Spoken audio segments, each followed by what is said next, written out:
안녕하세요. 난리. 브루스예요. 오늘은 딩크족이 싸우는 법이라는 주제인데요. 네. 딩크족이 뭔가요?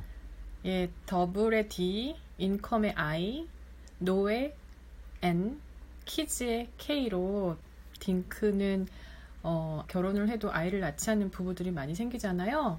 네. 예, 결혼을 하되 아이를 두지 않는 맞벌이 부부를 가리키는 말이죠. 요즘에 딩크족이 되게 많죠. 브루스님도 딩크족이죠. 그렇죠. 저도 딩크족이에요. 알았어요. 그러면 네. 딩크족이 싸우는 법인데 네. 딩크족뿐만 아니라 부부가 싸우는 원인이 뭐가 있을까요? 2003년도 통계에 의하면 제일 많이 싸우는 원인의 30.9%가 성격 차이로 나타났어요. 근데 최근에 부부싸움의 원인을 보니까 아무래도 경제적인 어려움도 있고 하다 보니 경제적인 문제가 4분의 1을 차지할 정도로 굉장히 많이 올랐더라고요. 요즘 통계는 몇 년도인가요? 정확하게 나와 있진 않은데 2015, 16년도의 통계 같아요. 그래요? 네. 그쵸. 2003년도에는 성격 차이라고요? 네. 그때 당시는 좀 사람들이 살만했나봐요. 네, 살만하기도 하고 덜 솔직할 수도 있을 것 같아요. 네. 근데 뭐 저 때도 돈이 두 번째를 차지하고 있어요. 요즘엔 이제 경제적인 문제가 1등이고 네. 가사일 배분. 네네. 왜냐하면 요새는 둘이 벌지 않으면 쉽지 않은 시대가 되었잖아요. 사는 네. 게 뭐 예전부터 그랬지만 뭐였죠. 블루스님은 무슨 일 때문에 부인이랑 싸우시나요? 저희 부인이 경제적인 문제 가지고 뭐라고 할 때가 많죠. 네. 아직도. 네, 아직도 그렇죠. 네. 저도 물어봐 주세요. 뭐 때문에 자주 싸우시나요? 저는 생활 습관 문제로 많이 다투게 되는 것 같아요. 제 남편이 처음에 결혼하기 전에 아니라고 저한테 거짓말을 하고 뻥친 일들이 굉장히 많거든요.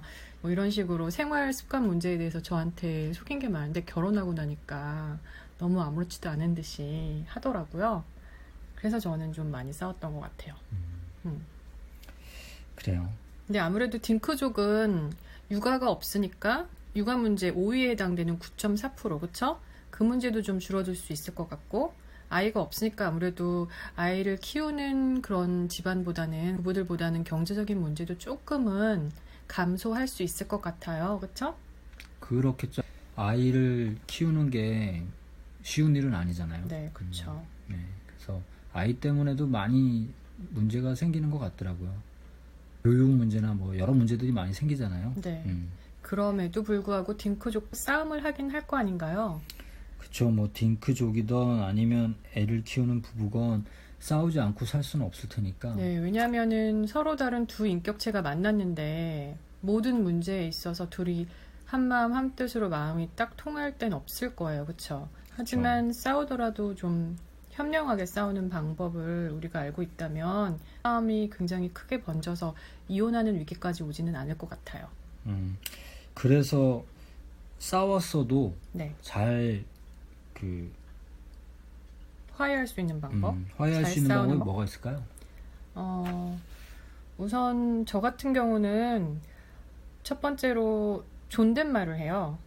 이제 둘이 싸우다 보면은 막 언성이 높아지잖아요. 평소에는 나이 차이가 얼마 안 나다 보니까 서로 반말도 하고 가끔은 제가 남편한테 연상이긴 하지만 야라고 부르기도 하고 하는데 서로 막 감정이 격화되면 그게 더 싸움으로 연결이 되더라고요. 그래서 어느 순간 좀 둘 중에 한 명이 큰 소리가 난다 하면 존댓말을 써요. 그래요? 예. 좀 가식적이지 않나요? 갑자기 싸운다고 안 쓰던 존댓말을 쓰는 건? 그 가식적인 게 어느 정도의 거리감을 줄 수 있어요. 거리감을 주게 되면 상대를 제 남편이 아니라 남으로 의식하게 되기 때문에 조금 더 주관적이지 않고 객관적으로 상대를 바라볼 수 있게 되더라고요. 그러면 두 번째는 뭐가 있을까요? 블루스님은 어떤 식으로 싸움을 지혜롭게 하시는지도 궁금하네요. 글쎄요. 싸우면 이제 더 언성이 커지거나 더 싸움이 커지지 않도록 나가죠, 저는. 어디로 나가시나요? 저는 그냥 그 기회를 틈타서 제가 좋아하는 걸 하러 가죠. 예를 들자면요? 저는 이제 영화 보는 걸 엄청 좋아하니까 싸우면 이제 기다렸다는 듯이 영화관에 혼자 가서 영화를 보죠. 그것도 좋은 방법 같네요. 막 싸움이 나서 둘이 부딪힐 것 같으면 한 그쵸. 명이 좀 자리를 피해주는 거? 그것도 나쁜 선택은 아닌 것 같아요. 계속 한 공간에 있으면 더 싸울 수밖에 없는데 피하는 게 뭐 그렇게 나쁜 것 같진 않아요. 그 순간을 딱 피하고 다음에 또 얘기를 할 수 있으면 더 나을 수도 있을 텐데. 신혼일 때는 근데 부인이 좀 약 올랐을 것 같기도 해요. 그쵸? 뭐 자기도 나가면 되지 않나요?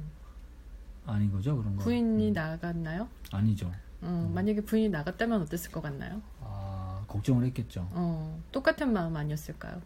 그렇겠죠. 근데 뭐 시간이 지나면서 알지 않았을까요? 뭐 싸우고 나가도 뭐 나쁜 짓을 하는 건 아니라는 걸 알면 서로 이제 그쵸. 그냥 시간을 가질 수 있으니까. 그게 포인트인 것 같아요. 싸우고 자리를 떠도 자리를 뜨고 나서 뭐 다른 이성을 만난다거나 아니면 술을 마신다거나 그렇게 되면 들어와서 더 큰 싸움으로 번질 수 있겠지만 블루스님 같은 경우처럼 건전한 본인의 취미를 하고 온다면 어느 정도 이 흥분된 감정을 좀 가라앉히는 데 많은 도움이 될 것 같네요. 네. 그러면 또 뭐가 있을까요? 화해하는 방법도 굉장히 중요한 것 같거든요. 그래서 저 같은 경우는 남편이랑 싸우고 나서 화해를 할 때 서로 스킨십이 되게 중요한 것 같아요. 여기서 말하는 스킨십의 정도는 뭐 여러 가지가 있겠지만 저희 같은 경우는 마사지를 해준다거나 안마를 해준다거나 서로 좀 부대끼면서 아직 내가 너에 대한 애정이 남아있다라는 거를 보여주는 거, 그게 중요한 것 같아요. 아무리 내가 마음속으로 사랑하고 있더라도 상대방은 모를 수 있거든요. 근데 진짜 싫으면 스킨십 하기 싫잖아요. 그러니까 아직까지 나는 너를 사랑해라는 걸 스킨십으로 보여주기도 합니다. 마지막으로 블루스님이 싸움을 하는 방법 중에 어떤 게 또 있을까요? 싸우다 보면 나이 차이가 얼마 안 나는 부부거나 아니면 나이 차이가 나도 이제 험한 말을 할 때가 있잖아요. 험한 말을 순화를 시키죠. 어떻게요? 뭐 욕을 한다고 한다면 뭐 십장생 오래 살아라 뭐 이렇게 원래는 10 어쩌고 저쩌고 그게 그쵸. 건데 10도 어떤 게 있을까요? 뭐 어떤 욕을 또 포카리 스웨이트도 있고 게토레이도 있잖아요. 아 게토레이. 아 그건 대충 느낌이 오겠어요. 게토레이 예를 들려고 포카리 스웨이트를 얘기를 한 거죠. 발음이 참. 예, 아무튼 주로 블루스님이 게토라이신가요? 게토레이신가요? 저는 똥바보죠, 똥바보. 아, 그러시구나.